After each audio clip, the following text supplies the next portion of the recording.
the still library. Stories for restless minds. Subroutine Worry, 005959.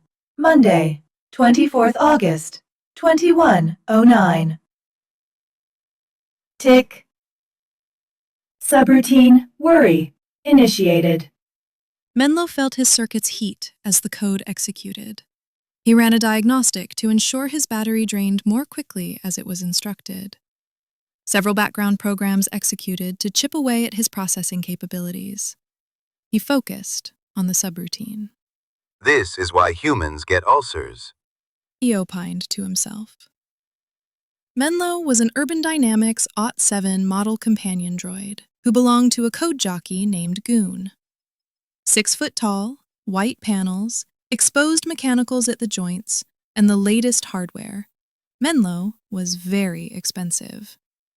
His firmware was open source, allowing his owner to program him for a myriad of tasks. Because of this feature, the UDO-7s were still more popular than the 08 and 09 models. Menlo's hardware was sophisticated enough to allow the housed AI to perform security duty, housekeeping, even childcare. It seems it was Menlo's destiny to be the companion to a hacker for hire. When he wasn't organizing petabytes of VR porn or classic movies, he was often found near his master Goon, awaiting any request to fetch a fast food order or join an RPG session as an extra. The street gave Goon that moniker for obvious reasons, but he was one of the most talented hackers in the city. A skinny kid of 20 who could easily pass for 13. While his social skills were feckless, he'd been a professional since his senior year in high school, taking jobs with runners to hack corporate security in mid-ranged heists. That was why Menlo found himself at the Influx Tea Room this evening. A small import business near the docks had just received a secret shipment of gold coins that morning that would be moved at the start of business Monday to a bank vault. Goon was on the 4-person team who would steal the coins for a local fence. Don't worry, we'll be back in a couple hours. Menlo replayed a video timestamped last night at 6:23 p.m. in his head for the 32nd time. Order me a drink around 11. Unsure of whether his master would want something hot or cold, he ordered his favorite draft energy drink on ice and a plain black coffee. He found it irrelevant as each had sat on the small table before him for just over 2 hours.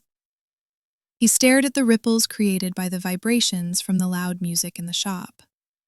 He quickly built a model that accurately measured waves and troughs. What if they had been caught?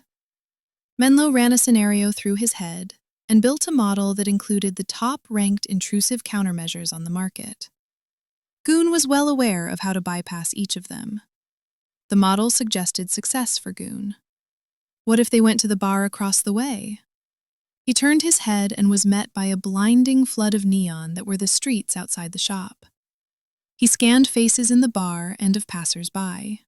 None were Goon. What if there were increased security? He wanted to build a model, but there were too many unknowns. He was familiar with one other runner in the group, but not the other two. It would be safe to presume there were a couple of solos, and perhaps with a safecracker assisting Goon in the heist. It was reasonable to presume they would be well-versed in combat, basic medical procedures should they be needed. He scans the crowd again for Goon, while he tried to calculate the probabilities of a mid-sized firm having top-rated security. Menlo! A familiar voice behind him shouted above the noise. Let's go home, buddy. It was Goon. Menlo stood. We made 45 grand tonight, bro. That should last us at least 3 months. Were you in danger, sir? Like taking candy from a baby. We've been in the back celebrating for the past 2 hours. I forgot you were even out here waiting. Were you worried? Only as instructed, sir. End subroutine. Code executed successfully. Another story waits for restless minds in the still library.